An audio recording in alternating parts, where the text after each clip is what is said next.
لیکن افسوس یہ بات جانتے ہوئے بھی کہ یہ نماز فرض ہے اور اس کی فرضیت کا انکار نہیں ہے، اور اس کو چھوڑنے والے کا حال یہ ہے کہ اسے کفار یا اسے کافر کہا گیا، اس کے بعد بھی ہم دیکھتے ہیں کہ لوگ بکثرت اس عمل کو چھوڑتے ہیں، اور مرد اور خواتین دونوں اس میں ملوث ہیں کہ نماز کا جب معاملہ آیا تو ہم کوتاہی دیکھتے ہیں۔ لوگوں کو ہم نے دیکھا کہ گھنٹہ اور 2 گھنٹے بیٹھتے ہیں اور باتیں کرتے ہیں دین کی، بڑی دین کی باتیں چلتی ہیں اور بڑی بحث و مباحثے چلتی ہیں، اور اس کے بعد جو اذان ہوتی ہے تو وہ کچھ لوگ کہتے ہیں آپ لوگ نماز پڑھ کے آ جائیں، ہم یہیں بیٹھتے ہیں، اور پھر وہ وہیں تشریف رکھتے ہیں، اور کچھ لوگ نماز پڑھ کے آتے ہیں، پھر مل گئے اور پھر وہی باتیں چل رہی ہے، دین کی بحث چل رہی ہے اور دین کی سمجھ چل رہی ہے اور دین کی بات چیت چل رہی ہے۔ سوال یہ ہے کہ وہ شخص جو نماز نہ پڑھے، اس تعلق سے ہم لوگوں کا اس معاملے میں علماء کا اتفاق ہے کہ وہ شخص کافر ہے۔ جو شخص نماز نہ پڑھے وہ کافر ہے، اس کے کافر ہونے میں شک نہ رہا۔ اس کے باوجود ہم دیکھتے ہیں کہ لوگ کثرت سے اس عمل کو چھوڑتے ہیں، کہ نماز جیسے عمل کو چھوڑ دیا جاتا ہے جو کہ اسلام کی فرضیت میں یہ دوسرا فریضہ ہے۔ آج انشاءاللہ اسی نماز کی اہمیت کے تعلق سے بات رکھوں گا۔ میں سمجھتا ہوں شاید اسی نماز کی ہم نے جو اہمیت کھو دی، اس کا نتیجہ آج یہ ہوا کہ آج اس کو چھوڑنا ہمارے لیے آسان ہو گیا۔ جب کسی چیز کی اہمیت کو ہم چھوڑ دیتے ہیں یا بھول جاتے ہیں یا سمجھ نہیں پاتے تو یہ نقصان ہوتا ہے کہ انسان وہ عمل کو چھوڑنا آسان ہو جاتا ہے۔ آج نماز کا کیا معاملہ ہے کہ ذرا سی باتوں پر باتیں یا کام کر لی جاتی، نماز چھوڑ دی جاتی، مطلب ہر کام کا نقصان یہ ہوتا ہے وہ نماز کو بھگتنا پڑتا ہے۔ بازار میں کپڑے خریدی کم نہیں ہوں گے، نماز چھوٹیں گے، دعوت میں دعوت نہیں چھوٹیں گی، نماز چھوٹیں گی، تجارت میں تجارت نہیں چھوٹیں گی، نماز چھوٹیں گی، کام دھندے میں کام دھندہ نہیں چھوٹیں گا، نماز چھوٹیں گی۔ مطلب جب بھی کوئی چیز ترک کرنے کا معاملہ آیا دنیا میں اور نماز میں تو پہلے ہم نے نماز کو ترک کیا، بعد میں دنیا کے بارے میں سوچا۔ کچھ لوگ نماز نہیں پڑھتے اس لیے کہ انہیں خرید و فروخت مصروفیت میں مصروف ہے، کچھ لوگ نماز نہیں پڑھ رہے اس لیے کہ ان کا میک اپ خراب ہو جائے گا نماز کے، اس لیے وضو کرنا ہوگا، کچھ لوگ نماز اس لیے نہیں پڑھ رہے کہ اس لیے بہت زیادہ تیار ہو کے بازاروں میں اور محفلوں میں گئے ہوئے ہیں، وضو کرنے سے جو ان کی پوری جو زینت خراب ہو جائیں گی، وضو میں جائیں گے تو سب بال خراب اور یہ خراب، تو لوگ مطلب گویا ہر معاملہ آ کر جو چیز کو نقصان ہو رہا ہے، جس چیز پر ضرب پڑ رہی ہے وہ نماز ہے، اور باقی سارے معاملے تمام ہمارے چل رہے زندگی کی۔ تجارت ہے تو تجارت رہیں گی باقی، نماز چھوٹیں گی، دعوت ہے تو دعوت رہیں گی باقی، نماز چھوٹیں گے، بازار ہے تو بازار سے نہیں نکلیں گے ہم بلکہ نماز چھوڑ دیں گے۔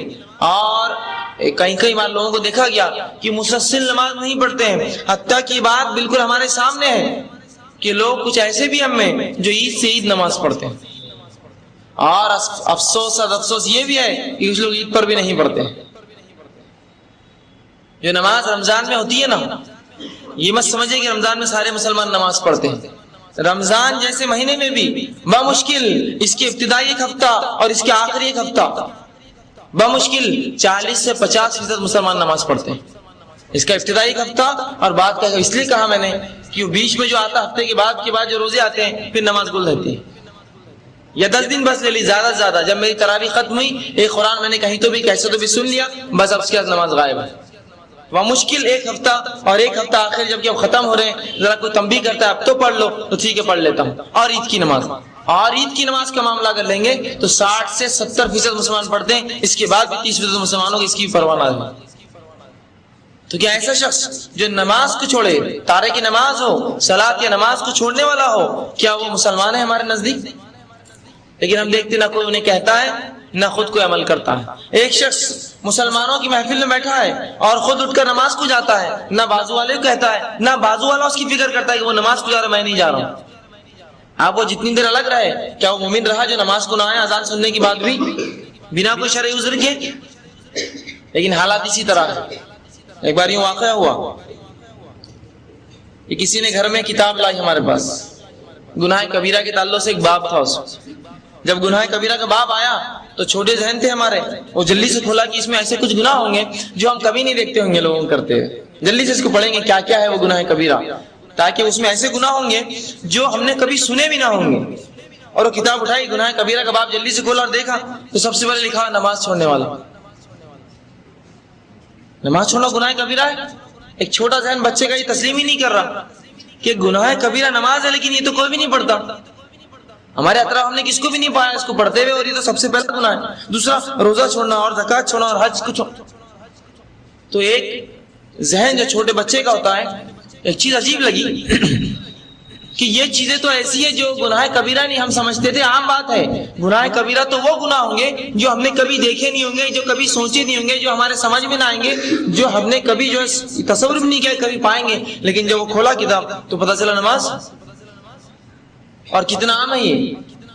آج ہر شخص دوسرے پہ الزام نہ لگاتے ہوئے، دوسرے کی طرف انگلی نہ کرتے ہوئے اپنے گریبان میں جھانکے، کوئی بھی دوسرے کو وہ نہیں پڑھتا اور یہ نہیں پڑھتا، پڑوسی نہیں پڑھتا اور بھائی نہیں پڑھتا، چھوڑ دیجیے سب کو، صرف میں کیا کر رہا ہوں، میری نماز کا کیا حال ہے، ہم کو وہ سوچنا ہے۔ آج میں نے کتنی نمازیں پڑھی، میں کتنی نمازیں پڑھتا ہوں، کہیں میری تجارت تو مجھے نمازوں سے نہیں روک لیتی ہے، کہیں میرا بازار جانا مجھے نماز سے دور تو نہیں کر دیتا ہے، کہیں میری خرید و فروخت نماز سے دور تو نہیں کرتی مجھے۔ یاد رکھیے ایسی تجارتیں، ایسی خرید و فروخت اور ایسے معاملات، ایسے کام کبھی آپ کو کامیابی نہیں دیں گے جو نماز سے آپ کو روکتے ہیں۔ لیکن نماز چھوڑنا عام بات ہو گئی ہے، اتنی عام کہ میں سمجھتا ہوں اس سے عام کوئی چیز میں نے نہ دیکھی ہوئی، اتنا عام ہے نماز کو چھوڑنا۔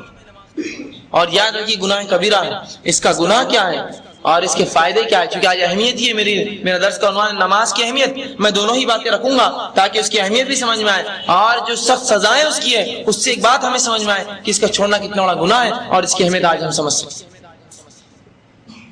تو ہم دیکھتے ہیں کہ چھوٹی چھوٹی باتیں ہمیں جو ہے ایک فرض سے روک دیتی ہے، جو کہ ایسا فرض ہے جو کسی حال میں معاف نہیں۔ یاد رکھیے اسلام کی بنیادیں 5 چیزوں پر، رسول اللہ صلی اللہ علیہ وسلم، بخاری کی روایت جو میں نے آپ کے سامنے تلاوت کی، اللہ کے رسول صلی اللہ علیہ وسلم فرماتے ہیں بنی الاسلام علی 5، اسلام کی بنیادیں، اسلام کے پائے، اسلام کے ستون، اسلام کے پلر 5 چیزوں پر ٹکے ہوئے اس کا پورا چل، 5 پلر ہے اس کے 5 ستون ہیں۔ بنی الاسلام، اسلام کی بنیادیں 5 ہے۔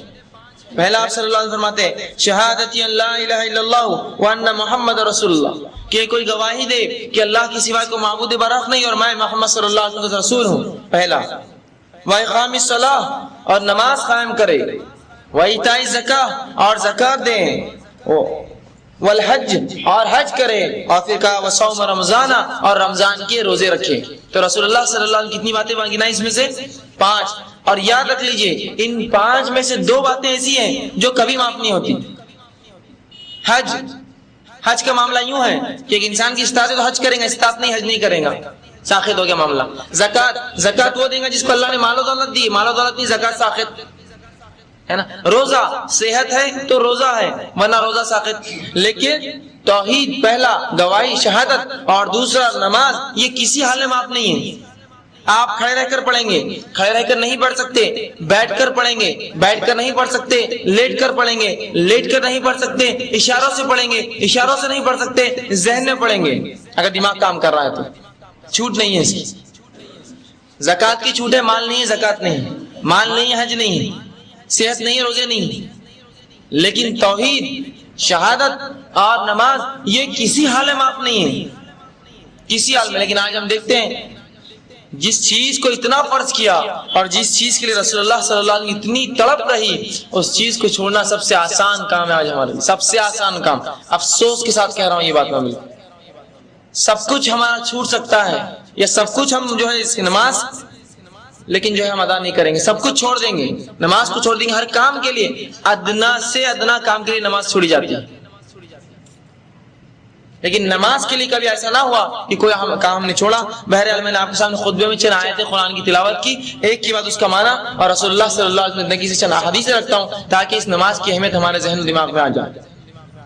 اللہ سبحانہ تعالیٰ قرآن میں فرماتا ہے سورہ نمبر 2 سورہ بقرہ آیت نمبر 3 میں، الذین یؤمنون بالغیب، کہ اللہ فرماتا ہے کہ قرآن یہ مسلمانوں کے لیے، مومنوں کے لیے ہدایت ہے، اور پھر ان کی صفتیں بتاتا ہے۔ مومنوں کی صفت کیا ہے؟ الذین یؤمنون بالغیب، مومن کی پہلی صفت ہے ایمان لاتا ہے غیب پر، ویقیمون الصلاۃ، اور نماز قائم کرتا ہے۔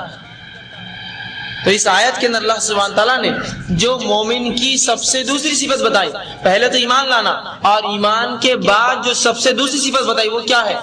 نماز کا قائم کرنا۔ حتیٰ کہ اللہ کے رسول صلی اللہ علیہ وسلم کے پاس جب بھی کوئی کافر آیا اور اسلام قبول کیا، آپ نے سب سے پہلا کام اسے کلمہ پڑھایا اور دوسرا کام غسل کرا کے اسے نماز پڑھائی۔ مطلب ایک شخص ابھی اسلام میں آیا ہے، ابھی اس کو کچھ بھی نہیں آتا، لیکن نماز پڑھائی گئی اس کو۔ یہ اہمیت بتا رہا ہے اس چیز کی کہ یہ معاف نہیں ہوتی ہے۔ وہی بات اللہ نے بیان کی کہ وہ ایمان لاتے ہیں غیب پر، عمر بن خطاب ایمان لائے، رسول اللہ نے نماز پڑھائی. جو بھی ایمان لائے واقعہ اٹھا لے صحابہ اور صحابیات کا، آپ نے نماز پڑھائی. یہ تو مومنوں کی صفت ہے، غائب پر ایمان لاتے ہیں اور نماز قائم کرتے ہیں.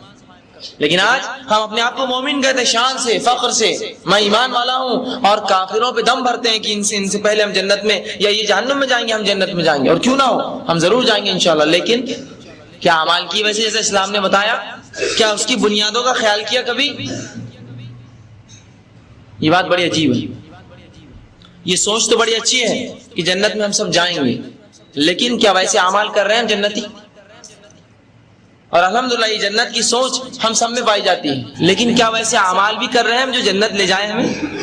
اعمال چھوڑ دیں گے اور جنت کی خواہش رکھیں گے تو یہ تو صرف خواہش ہی رہی. جیسے کہ مثال کے طور پر ایک شخص انگور کے جھاڑ کے نیچے بیٹھا ہے اور انتظار کرتا ہے منہ کھول کے کہ انگور اندر گریں گے. کتنا چانس ہے کہ انگور اس کے منہ میں گریں گے؟ پروبیبلٹی نکالیے اس سے، کتنا امکان ہے کہ وہ انگور اس کے منہ میں سیدھا گریں گے؟ ہو سکتا ہے گرے بھی تو سڑ کر گرے، ہے نا. اس کے لیے کیا کرنا ہوگا؟ کوشش. تو ہم خالی ایمان کا تصور کریں اور جنت کا تصور کریں اور کوشش نہ ہو ایسی، تو یاد رکھ لیجیے پھر یہ تصور، یہ خیالات بے بنیاد رہیں گے اور اس کا کوئی فائدہ نہ ہوگا. اور اللہ کو ہم یہ نہیں کہتے ہیں سب کر سکتے ہیں ہم، اور سب کی قبول بھی ہوتی ہے. تو دعا ہے. اسی طرح دعا نازل شدہ اور غیر نازل شدہ تمام آفت اور بلاؤں کا حل ہے. آپ صلی اللہ علیہ وسلم فرماتے ہیں، یہ جامع ترمذی کی روایت، آپ نے فرمایا اور کہا جو ہے دعا نازل شدہ آفات اور جو ابھی نازل نہیں ہوئی سب کے لیے نفع بخش ہے. لہٰذا اے اللہ کے بندو دعا ضرور کرو. مطلب جو بلائیں تم پر نہیں آئی اور جو بلائیں آئی ہوئی ہیں، دونوں کو ٹالنے کا حل راستہ کیا ہے؟ دعا کرو. یہ نہیں کہا کہ اے امت مسلمہ کے ولیوں تم دعا کرو، سب سے کہا نا. اگر خاص ہوتی دعا کہ اللہ گناہ گار کی نہیں سنتا تو کہتے نا کہ اے امت مسلمہ کے نیک لوگوں تم دعا کرو، اس لیے کہ جو بلا اتری ہے اور جو اترنے والی ہے وہ اسے ٹل جاتی ہے. نہیں کہا نا، تم سب دعا کرو. ٹھیک ہے، ہم سب سے کہا. اسی طرح دعا کرنے والے کو اللہ کبھی محروم نہیں رکھتے. دعا کے لیے ہاتھ اٹھانا یہ مسنون ہے، سنت طریقہ یاد رکھیے. آپ ہاتھ اٹھانا چاہیے دعا کے لیے، لیکن ہاتھ بہت لمبے نہیں پھیلانا، سوائے اس کے کہ آپ صلی اللہ علیہ وسلم عموماً جب ہاتھ اٹھاتے تو ہاتھ نزدیک ہوتے، ملے ہوئے ہوتے. حدیث میں آتا ہے ہاتھ ملے ہوئے ہوتے. ٹھیک ہے. اور جب آپ بہت شدت ہوتی تو ہاتھ کو دور نہیں کرتے. ہمارے پاس شدت کی دعا تو ہاتھ کھولتے جاتا ہو. جتنی شدت ہوتی دعا ہوتی کہ بدر میں آپ نے ہاتھ اتنے اوپر کیے تھے کہ آپ کے بغل نظر آ رہے تھے، اور بارش نماز استسقاء میں آپ اتنے اوپر ہاتھ کرتے اور الٹے کرتے کہ آپ کا بغل نظر آتا. تو دعا کی شدت جتنی زیادہ ہوں گی آپ ہاتھ اتنے اوپر اٹھائیں گے اللہ کی طرف، اوپر کی طرف. یہ عاجزی کی علامت ہے. اور ظاہر سی بات ہے بندہ ہاتھ اٹھا رہا ہے مطلب کچھ مانگ رہا ہے، بھکاری کی حیثیت سے کھڑا ہے. ٹھیک ہے، عاجزی کی علامت ہے. میں یہ بھی نہیں کہوں گا کہ ہاتھ کھلے رکھنے دعا نیچے گر جاتی، ایسا نہیں ہے. یہ سب اللہ کا غائب کا معاملہ ہے.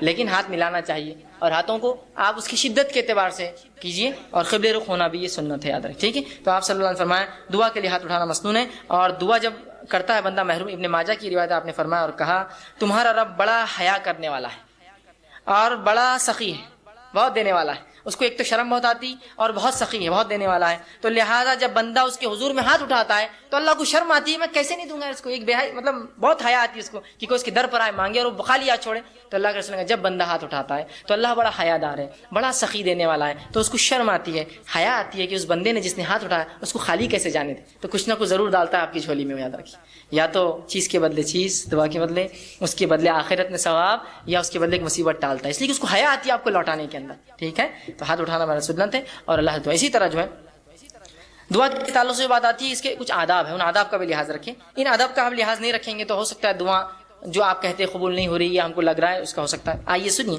دعا مانگنے کے لیے جو ادب رکھنا. جامع ترمذی کی روایت ہے، ایک شخص آیا، 2 رکعت نماز پڑھی، نماز کے بعد اس نے دعا کی اے اللہ میری مغفرت کر، مجھ پر رحم کر، اور اس کے بعد چلا گیا. آپ نے کہا اس کی قبول نہیں ہوئی. صحابہ نے کہا اس کی قبول نہیں کیوں؟ تو آپ نے فرمایا جب دعا کرو تو سب سے پہلے اللہ کی حمد و ثنا کرو، تعریف بڑائی بیان کیجیے اللہ کی. سورہ فاتحہ ہے، سورہ اخلاص ہے، اللہ کی حمد و ثنا. اس کے بعد مجھ پر درود بھیجو اور اس کے بعد اپنی حاجت رکھو. تو دوسرے صحابی نے سن لیا، فوراً گئے، نماز پڑھی، اس کے بعد الحمد ثنا کی اور رسول اللہ صلی اللہ علیہ وسلم پہ درود بھیجا، اور اس کے بعد جو ہے اپنی دعا کہ اللہ کے رسول نے فرمایا اس کی قبول ہوئی. یہ ادب ہے دعا کا، یاد رکھیے. ان کو ضروری نہیں کہ آپ جلدی میں ہو، مصیبت میں تو آپ سیدھے پکارے اللہ کو، لیکن جب آپ اطمینان سے دعا کر رہے ہیں تو ضرور اس ادب کا لحاظ رکھیے کہ پہلے اللہ کی حمد و ثنا، نبی اکرم صلی اللہ علیہ وسلم پر درود، اپنی حاجت اس کے بعد رکھیے، اور اس کے اندر بالخصوص اپنی مغفرت کے ساتھ شروع کیجیے. اللہ میری مغفرت، اس کے بعد میرے فلاں عمل. ٹھیک. اسی طرح دعا جامع ہو، کم الفاظ والی ہو، اور 2 ٹوک ہو، ڈائریکٹ ٹو پوائنٹ ہو. جامع سمجھتے آپ؟ کم الفاظ والی. آپ صلی اللہ علیہ وسلم لمبے لمبے الفاظ پسند نہیں کی دعا میں، خوب لمبے لمبے اشعار پڑھ رہے، یہ پڑھنا ہے، جامع ہوں. جیسا کہ ایک شخص جو ہے وہ دعا کر رہے تھے اور کہتے اللہ مجھے جنت دے، جنت کے سیدھے ہاتھ پہ اتنے درخت دے، جنت کے الٹے ہاتھ پہ اتنے درخت دے، جنت کے کھیت. تو ان کے والد نے کہا آپ صلی اللہ علیہ وسلم نے ہمیں منع کیا تھا ایسی دعاؤں کے تعلق سے، ایسی تفصیلی. جامع دعا کرو جنت دے. اب جنت میں سب کچھ مل جائے گا نا، یہ خواہ کیوں کرے تم اتنے جھاڑ ادھر اتنے جھاڑ ادھر، یہ اللہ خود دے دیں گے یہ سب. اور جہنم سے پناہ مانگنا ہے تو صرف یہ دعا کرو اللہ جہنم سے پناہ دے. اتنی تفصیلات کیوں کی جہنم کی، یہ پناہ دے اور وہاں سے پناہ دے، صرف آپ کر لیجیے خالی. سمجھ رہے ہیں بات کو؟ تو جامع ہو، لمبے لمبے الفاظ، تفصیلی نہ ہو، جامع ہو. اے اللہ جنت دے، جنت کی نعمتیں خود مل جائیں گی نا ساتھ میں. اس کو کیا آپ کو ضرورت بولنے کی اتنے جھاڑ، اتنی حوریں، اتنے فلاں، اتنے گھر، اتنے پیسے، ضرورت ہی نہیں ہے نا. جنت مل گئی، سب کچھ آ گیا. جہنم سے بچ گئے، سب کچھ ہو گیا. اتنا کیوں کہ اللہ جہنم کے وہ حصے سے نجات دے اور وہ حصے سے نجات دے اور وہ حصے سے، حالیہ بول دیجیے بس. بات سمجھ رہے ہیں آپ؟ ٹھیک ہے. تو جامع ہو اور دو ٹوک. یہ دعا کوئی نہ کرے اللہ تو بہتر سمجھے تو دے. یہ دعا درست نہیں. کیوں؟ اللہ پہ کوئی اتھارٹی ہے کہ جو بہتر سمجھے گا اور نہیں سمجھے گا؟ اس کے پاس تو پوری ملکیت ہے، وہ تو دے ہی سکتا ہے. آپ مانگیے کیا مانگنا ہے آپ کو، بولیے اپنے ڈور اللہ یہ چیز مجھے خیر ہے تو دے دے، ختم. تو چاہے تو خیر دے دے، یہ کوئی آپشن نہیں. اللہ کے اوپر کیا کوئی باس ہے اس کا جو اس کو وہ کرے گا کہ تو چاہے تو مطلب وہ کسی سے پوچھے؟ ڈائریکٹ اپنے دو ٹوک الفاظ میں کیجیے اللہ یہ چیز خیر ہو تو دے دے، بس ختم. دو ٹوک ہو، مضبوط الفاظ ہو، جامع الفاظ ہو، کم الفاظ ہو اور اپ ٹو دا پوائنٹ ہو دعا اپنی. اور یہ نہیں کہ اللہ کو آپشنز کے ساتھ تو خیر تو بہتر سمجھے تو دے، بلکہ آپ نے کہا سیدھے اپ ٹو دا پوائنٹ آپ کہے اللہ اگر خیر ہو تو یہ چیز مجھے دے دے، شر ہو تو اس سے محفوظ رکھ، ختم ہو گیا. دو ٹوک الفاظ میں کہے، یہ نہ کہے صحیح بخاری کی روایت یہ نہ کہے کہ جو اللہ تو چاہے تو، بلکہ اللہ کے اوپر کوئی بڑا نہیں، اس کا حاکم نہیں ہے کوئی، وہ خود سنتا ہے، لہٰذا دو ٹوک الفاظ میں دعا کرو. اسی طرح دعا مانگتے ہوئے دعا کی قبولیت کا آپ کو یقین رکھنا ہوگا دل میں. جب آپ شخص سے دعا کریں گے نا ہوتی نہیں ہوتی چلو کر لیں گے، لیکن آپ دعا نہیں ہوتی قبول آپ کی، اب نہیں ہوتی، چونکہ آپ ایسی بارگاہ میں جا رہے ہیں جو اتنا غنی ہے، جو کسی کو لوٹاتا نہیں ہے، اور وہاں جاتے وقت فقیر یہ سوچے کہ ملے گا نہیں ملے گا چلو مانگ لیتے ہیں، پھر نہیں ملتا. مانگنے والے کو بالکل ڈٹ کر جانا چاہیے کہ اس دربار سے کوئی واپس نہیں جاتا. یہاں تو بھر دے جھولی کس سے چالو ہے. تو آپ یقین کریں کہ دعا قبول ہونے والی میری وہ 3 شکلوں میں، وہ یاد رکھیں ہمیشہ. اور پھر دو ٹوک الفاظ میں کیجیے، یقین کے ساتھ کیجیے اللہ قبول کریں گا. اور دعا پوری توجہ اور یکسوئی سے کیجیے. دعا میں خشوع ہو، جیسا نماز، روزہ، زکوٰۃ، حج، ذکر و اذکار، تلاوت قرآن میں خشوع، تو اسی طرح خشوع ہو. یہ نہیں کہ آپ بہت سے لوگ دعا کرتے ہیں ہاتھ چالو ہے بس کچھ تو بھی چل رہا ہے، بس مطلب کوئی ان کو دعا میں خشوع نہیں، بس اور یہاں آمین چل رہا ہے معاملہ. خشوع کے ساتھ، عاجزی، انکساری کے ساتھ، یکسوئی کے ساتھ. یہ جامع ترمذی کی روایت آپ نے فرمایا اللہ تعالیٰ سے قبولیت کے مکمل یقین کے ساتھ دعا کرو، اور یاد رکھو اللہ تعالیٰ غافل اور بے دھیان دل کی دعا نہیں سنتا اور قبول نہیں کرتا. غافل بے دھیان دل بس کر رہے اللہ بس میرے والدین کو فلاں کر دے، نہیں غافل ہے آپ، ادھر دیکھ رہے ہیں ادھر دیکھ رہے ہیں، یہ کام کیسا چل رہا، وہ کیسا ہو رہا، مسجد میں کیا کیا ہو رہا، گھر میں کیا کیا ہو رہا ہے نا، تو پھر دعا قبول نہیں ہوتی، یاد رکھیے. اسی طرح دعا کے ادب میں یہ ادب بھی ہے، دعا مانگنے سے قبل اپنے گناہوں کا اعتراف کیجیے اللہ کے سامنے.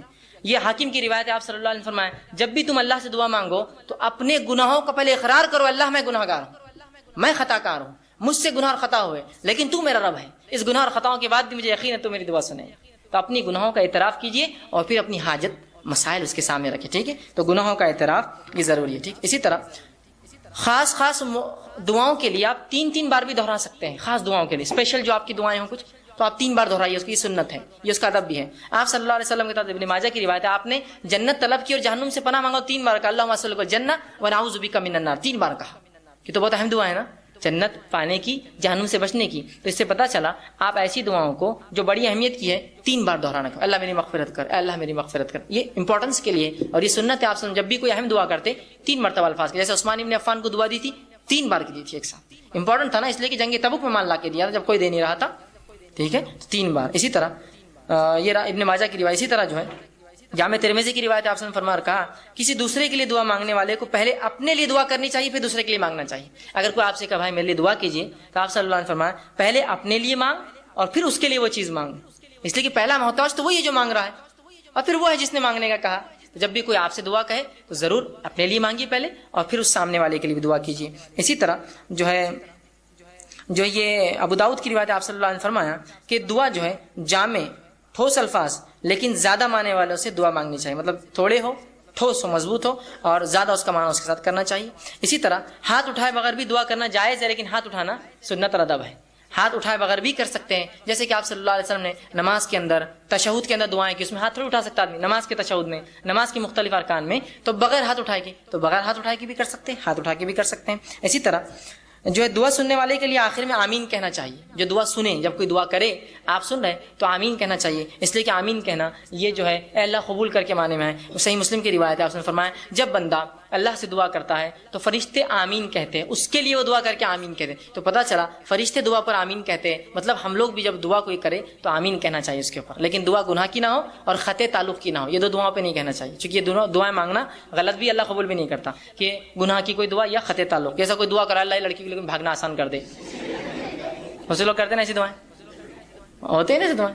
تو بہرحال نوجوان اس لیے بول رہا ہوں، تو یہ دعائیں نہیں قبول ہوتی، یہ تو گناہ کی ہے نا. آپ ایسی دعا اللہ سے کرتے ہیں اللہ میرے کو شراب کی نعمت عطا فرما، ہے نا، میرے لیے جوا چرس گانجا یہ سب آسان کر، میرے کلب کو جو سٹے کا ہے اس کو خوب چلا، ہے نا، لوگوں کو خوب بیمار کر تاکہ میرے دواخانے میں آئے. گناہ کی ہے نا بھائی، بیمار لوگ ہوتے رہیں گے، دواخانے آتے رہیں گے، الگ چیز ہے، آپ دعا نہیں کر سکتے، اس کی گناہ ہے نا.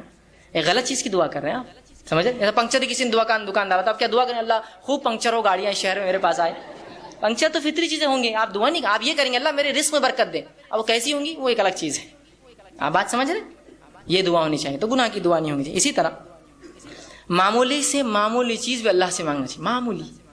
معمولی بہت معمولی چیز ہے اللہ سے مانگے. ہم لوگ سمجھتے نہیں بڑے مسئلوں میں اللہ کو لانا چاہیے، معمولی مسئلے میں نہ کو کہ اللہ کو جو خامخواہ لانے کا نہیں. ہر مسئلے میں اپنے رب سے تعلق جوڑیے اپنا. اور معمولی دعا بھی آپ صلی اللہ علیہ وسلم سنیے کیا فرمایا، جامع ترمذی کی روایت ہے، انس بن مالک رضی اللہ عنہ فرماتے ہیں، آپ نے فرمایا اور کہا تم میں سے ہر ایک اپنی ضرورت اللہ سے مانگے، حتیٰ کہ جوتے کا تسمہ لیس بھی ٹوٹ جائے تو اللہ سے مانگے، اللہ نہیں لیس چاہیے. اور اگر نمک کی کمی ہو تو اللہ سے مانگے، اللہ نمک چاہیے مجھے. اس کے بعد کوشش، میں نے پہلے بیان کر دیا، کوشش کے ساتھ یہ سب چیزیں جڑی ہوئی ہیں کہ تسمہ لینے جائے، کوشش کرے مال کما کے خریدے، نمک کے لیے باہر نکلے مانگے یا پھر خریدنے جائے، کوشش کے ساتھ، لیکن دعا پہلے. کوئی مشکل کوئی مصیبت، اگر کسی نے کیا ارے گاڑی پنکچر ہو گیا، اللہ میری مدد کرے اس معاملے میں، گاڑی پنکچر ہو گئی میری، کوئی بھی چھوٹی سے چھوٹی لیس تو کتنی چھوٹی چیز ہے نا، کوئی بھی مصیبت ہو اللہ سے فوراً دعا، اس کے بعد کوشش اپنی جاری رکھیں. اسی طرح دعا کرتے وقت اپنا رخ قبلے طرف رکھنا یہ بھی سنت ہے. آپ صلی اللہ علیہ وسلم نے جنگ بدر کا جو میں نے واقعہ رکھا تھا، آپ قبلے رخ ہوئے، یہ مسلم کی روایت ہے. اور دعا کی جس کے الفاظ صحیح مسلم کی روایت کے یوں ہیں، عمر بن خطاب کہتے ہیں جنگ بدر میں رسول اکرم صلی اللہ علیہ وسلم نے مشرکین مکہ پر ایک نظر ڈالی ان پہ جب کھڑے ہو گئے تھے آمنے سامنے، تو وہ 1000 کی تعداد تھے، جبکہ آپ صلی اللہ علیہ وسلم کی صحابہ کے مرنے کے بعد کی زندگی میں یاد رکھیں. اب آئیے پہلا وہ نقطہ، پہلا وہ اصول جس کو اپنا کر آپ اور میں دنیا کی بہتر زندگی گزار سکتے ہیں، وہ پہلا اصول ہے ایمان اور عمل صالح. ایمان اور عمل صالح وہ طریقہ ہے، وہ پہلا اصول اور ذریعہ ہے. اگر ہم ایمان لائے اور اس کے مطابق نیک کام کریں تو دنیا کی بہتر زندگی ہماری گزریں گی، یاد رکھیں. اور آخرت تو پھر انہی لوگوں کی ہے جو یہ کر کے آئے ہیں. آئیے اس تعلق سے اللہ سبحانہ تعالیٰ قرآن میں کیا فرماتا ہے آپ سنیے. سورہ نحل اس کی آیت نمبر جو 97 میں 97 میں اللہ فرماتا ہے اور کہتا ہے، سنیے آیت کیا ہے. اللہ فرماتا ہے من عمل صالحا من ذکر او انثی، جو کوئی جو ہے نیک کام کرے گا چاہے وہ مرد ہو چاہے عورت ہو. پھر اللہ نے فرمایا وہو مؤمن، پر ہو وہ ایمان والا. جو کوئی نیک کام کرے گا چاہے مرد ہو چاہے عورت ہو پر ہو وہ ایمان والا مومن، اللہ فرماتا ہے فَلَنُحْيِيَنَّهُ حَيَاةً طَيِّبَةً، تو ہم اس کو دنیا کی بہتر زندگی دیں گے. اور آگے فرمایا طیبہ وَلَنَجْزِيَنَّهُمْ أَجْرَهُمْ بِأَحْسَنِ مَا كَانُوا يَعْمَلُونَ، اور آخرت میں تو اس کے لیے اس کا اجر بالکل ملے گا جو اس نے کیا تھا. تو گویا اللہ سبحانہ وتعالیٰ نے اس آیت میں یہ بات واضح کر دی کہ دنیا کی بہتر زندگی گزارنا ہے تو پہلا کام کرنا ہوگا ایمان لانا ہوگا، آستھاوان ہونا پڑے گا، جیسا ایمان لانے کا حق ہے ایمان لانا پڑے گا، اور اس کے مطابق نیکی کرنا ہوگی، نیک کام کرنا ہوں گے. یاد رکھیں اگر کوئی انسان ایمان لائے اور نیک کام کرے تو وہ دنیا کی بہتر زندگی گزارے گا. یہ اللہ سبحانہ وتعالیٰ کا قرآن میں وعدہ ہے. یاد رکھیں. اب نہ جانے میں اور آپ کہاں کہاں دنیا کی بہتر زندگی ڈھونڈ رہے ہیں. مسلمانوں یہاں ہے دنیا کی بہتر زندگی، حالانکہ انسانیت کے لیے چیز ہے، لیکن میں آپ سے خطاب کر رہا ہوں اس لیے آپ کو کہہ رہا ہوں یہاں ہے دنیا کی بہتر زندگی کہ ہم ایمان لائے جیسا اس کا حق ہے اور اس ایمان کے مطابق نیک کام کرے. یاد رکھیں تو ہمیں دنیا کی بہتر زندگی کا وعدہ ہے، اور اللہ رب العزت نے کہا آخرت میں تو انہی لوگوں کے لیے اجر ہے. تو مجھے اور آپ کو سب سے پہلا کام کیا کرنا ہے؟ ایمان لانا ہے اور نیک کام کرنا ہے. تو ہمیں حیاتن طیبہ قرآن نے کہا دنیا کی ایک اچھی زندگی انشاءاللہ العزیز ملیں گے. یاد رکھیں ٹھیک ہے. اور عمل صالح کے تعلق سے ایک بات کی وضاحت کر دوں. عمل صالح وہ ہوتا ہے جو اللہ کی کتاب نے جس کا حکم دیا پھر نبی اکرم صلی اللہ علیہ وسلم نے اس کو کر کر ہمیں بتایا ہے، ورنہ عمل صالح کے لیے لوگ بہت سارے اپنے طریقے ایجاد کرتے ہیں. چلیے آئیے ہم آگے بڑھتے ہیں. اور اپنے دوسرے اصول کی طرف بڑھتے ہیں کہ دنیا کی بہتر زندگی گزارنے کا دوسرا اصول کیا ہے. تو یاد رکھیے دنیا کی بہتر زندگی گزارنے کا دوسرا اصول یہ ہے، اسے کہتے ہیں شکر. اسے کیا کہتے ہیں؟ شکر. شکر سمجھتے ہیں آپ کہ اللہ تعالیٰ نے جو دیا اس کا ہم شکر ادا کریں. یہ ایک اصول ہے کہ ہم دنیا کی زندگی بہتر گزار سکیں گے. لیکن کتنی افسوس کی بات ہے، ہم لوگوں نے ناشکری کو اپنا زندگی جینے کا طریقہ بنا لیا ہے. ہر آدمی اللہ تعالیٰ نے جو دیا ہے اس پر ناشکری کے کلمات ادا کر کے اس سے اوپر والے کو دیکھ کر یہ کہہ رہا ہے کہ مجھے تو یہ نہیں ملا، وہ تو مجھ سے آگے ہے. لیکن یہ بات یاد رکھیے کہ جب جو آپ کو اللہ نے دیا اس پر آپ مطمئن ہو کر اللہ کا شکر ادا کریں کہ اللہ جو کچھ دیا بس وہ خیر ہے، بہت اچھا ہے، تیرا شکر ہے اس معاملے میں. تو اللہ رب العزت قرآن میں یہ وعدہ کر چکا ہے کہ وہ اور دیں گا. صحابہ کی آپ زندگی دیکھیے، صحابیات کی آپ زندگی دیکھیے، کتنی ہی تکلیفیں ان کو آئی ہوں، انہوں نے کبھی ناشکری کے کلمات ادا نہ کیے. چاہے ان کے مال و دولت پہلے تھی، اسلام لانے کے بعد چلی گئی، انہوں نے کبھی یہ نہیں کہا کہ یہ تو اسلام لانے سے یہ تکلیف ہے ان کو. کبھی کوئی ناشکری کلمات ادا نہیں کیے. جو کچھ تھا اس میں انہوں نے جو ہے اطمینان کا شکر گزاری کی. یاد رکھیے یہ دوسرا اصول ہے اگر دنیا کی میں اور آپ بہتر زندگی گزارنا چاہتے ہیں. آئیے میں ایک آیت پڑھتا ہوں آپ کے سامنے، سورہ ابراہیم سورہ نمبر 14 اس کی آیت نمبر 7 میں اللہ فرماتا اور کہتا ہے وَإِذْ تَأَذَّنَ رَبُّكُمْ، تمہارا رب اس چیز کا اعلان کر چکا ہے. وَإِذْ تَأَذَّنَ رَبُّكُمْ، تمہارا رب اس چیز کا اعلان کر چکا ہے. کیا فرمایا؟ لَإِن شَكَرْتُمْ لَأَزِيدَنَّكُمْ، اگر تم شکر ادا کرو گے ہم تمہیں اور عطا کریں گے. اگر تم شکر ادا کرو گے ہم تمہیں اور عطا کریں گے. اللہ فرماتا ہے وَلَئِن كَفَرْتُمْ إِنَّ عَذَابِي لَشَدِيدٌ، لیکن اگر تم ناشکری کرو گے تو ہمارا عذاب، ہماری پکڑ بہت سخت ہے. یاد رکھیں. تو یہاں اللہ رب العزت یہ اعلان کر چکا ہے کہ اگر ہم شکر کریں گے اللہ ہمیں اور اضافہ کر کے دیں گے. تو ہمیں شکر گزاری کا مادہ اپنے اندر جگانا ہے. اب انسان شکر گزار کیسے بن سکتا ہے؟ تو شکر گزاری ایک انسان میں تب پیدا ہوتی ہے، نبی اکرم صلی اللہ علیہ وسلم فرماتے ہیں شکر گزاری انسان میں تب پیدا ہوتی ہے جب وہ اپنے سے نیچے والوں لوگوں کو دیکھتا ہے. سمجھ رہے آپ؟ جیسا مثال کے طور پر آپ یہ سوچتے ہیں کہ میرے پاس تو صرف ایک 2 ویلر ہے، لوگوں کے پاس تو کیا کچھ نہیں، آپ آگے دیکھ رہے ہیں. لیکن آپ میں شکر گزاری ہمیں تب ہوں گی جب ہم دیکھیں گے لوگ پیدل بھی چلتے ہیں سڑکوں پر تو آپ کہیں گے الحمدللہ میرے پاس کم از کم 2 ویلر تو ہے. تو ہمارا معاملہ یہ ہے کہ ہم اپنے سے اوپر والوں کو دیکھ کے ناشکر ہوتے جا رہے ہیں، جبکہ اصول یہ ہے کہ نیچے والوں کو دیکھو تو شکر گزاری کا مادہ پیدا ہوگا. اور اگر ہم اللہ رب العزت کی شکر گزاری کریں گے تو اللہ تعالیٰ کا وعدہ ہے اپنی کتاب میں وہ اور بڑھا کر دے گا، اضافہ کر کے دے گا. تو جو کچھ ہمارے پاس ہے اس بات کو یاد رکھ لیجئے، اس میں اللہ رب العزت کا میں اور آپ شکر بجا لا. یاد رکھیں آج ناشکری کا ایسا عالم ہے، اگر نوجوانوں کو لے لے ہمارے تو وہ اپنے والدین کی کمپلین کرتے تھکتے نہیں ہیں کہ ہمیں تو یہ نہیں ملا، ہم کو تو وہ دیا نہیں گیا، ہمارے ساتھ تو یہ نہیں ہوا. بڑوں کو اگر لے لے یا ہم اپنے آپ کو لے لیں، ہم بھی ناشکر ہیں اللہ کے. جو اللہ نے دیا اس میں شکر گزاری نہیں کرتے بلکہ دوسری چاہت میں اللہ کی ناشکری کرتے ہیں. تو اگر ہم چاہتے ہیں کہ اللہ ہمیں اور دیں، اصول یہ ہے کہ ہم اللہ تعالیٰ کی شکر گزاری کریں. یاد رکھیے جب ہم اللہ کا شکر ادا کرتے ہیں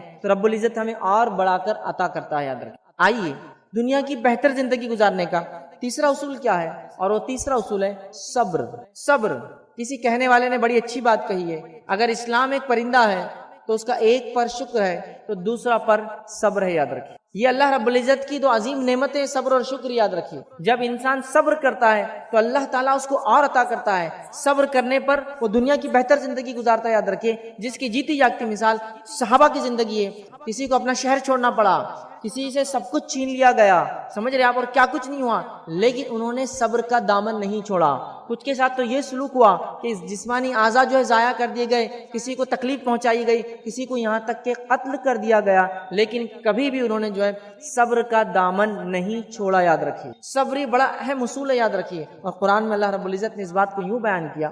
یہ قرآن کی وہ آیت ہے جو آیت میں سمجھتا ہوں سب سے زیادہ مرتبہ آپ نے سنی ہوں گی. اگر آپ مسجد میں جاتے ہیں اور بجماعت نماز پڑھتے ہیں تو یہ آیتیں امام صاحب اکثر نمازوں میں پڑھتے ہیں. کیا آیتیں؟ چلیے ہم بھی سن لیتے ہیں. اللہ فرماتا ہے سورہ بقرہ سورہ نمبر 2 آیت نمبر 155 156 157 155 156 اور 157. اللہ فرماتا ہے وَلَنَبْلُوَنَّكُمْ بِشَيْءٍ مِّنَ الْخَوْفِ وَالْجُوعِ وَنَقْصٍ مِّنَ الْأَمْوَالِ وَالْأَنفُسِ وَالثَّمَرَاتِ وَبَشِّرِ الصَّابِرِينَ. کیا فرمایا اللہ نے؟ ہم تمہیں ضرور بضرور آزمائیں گے. کیسے آزمائیں گے؟ من الخوف، خوف سے، ڈر سے، والجوع اور بھوک سے. پھر اللہ فرماتا اور کہتا ہے وَنَقْصٍ مِّنَ الْأَمْوَالِ وَالْأَنفُسِ وَالثَّمَرَاتِ، اور کمی سے، گھاٹے سے. کس کس چیزوں کا گھاٹا اللہ نے فرمایا؟ اموال، مال کے نقصان سے آزمائیں گے. ٹھیک ہے، پھر جان کے نقصان سے آزمائیں گے، جان کی کمی سے آزمائیں گے، اور پھلوں کی کمی سے آزمائیں گے۔ وَبَشِّرِ الصَّابِرِينَ، تو بشارت دے دو ان لوگوں کو جو ایسے معاملوں میں صبر کرتے ہیں۔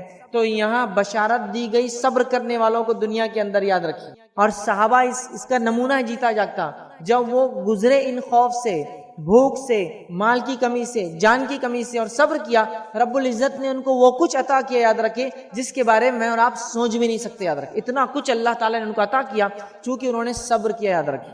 آج ہمارے پاس صبر کا ذرا برابر بھی مادہ نہیں ہے۔ اگر کسی کو تھوڑا سا نقصان ہو جائے، ہم فوراً ناشکری کلمہ ادا کر دیتے، اللہ میرے ساتھ ہی کیا ہوتا ہی نہیں ہوتا ہے۔ کسی گھر چوری ہو گئی تو کیا بولتا ہے معلوم؟ فوراً یہ کہنا چھوڑ کر کہ اللہ میں صبر کرتا ہوں، انا للہ و انا الیہ راجعون، یہ چیزیں چھوڑ کر کیا بولتا ہے؟ اتنے مالدار لوگ سماج میں پڑے، ان کے گھر نہیں ہوتی، میرے گھر میں ہو گئی۔ کسی کے گھر کسی کا انتقال ہو گیا، اور سمجھ لیجیے اس کی اکلوتی اولاد تھی، تو فوراً یہ کلمات ادا کر دیتے صبر کرنے کے بدلے کہ لوگوں کو تو اتنی بچے ہیں، ان کو کچھ نہیں ہوتا، ہمارا ایک بچہ تھا، ہم سے اللہ نے چھین لیا۔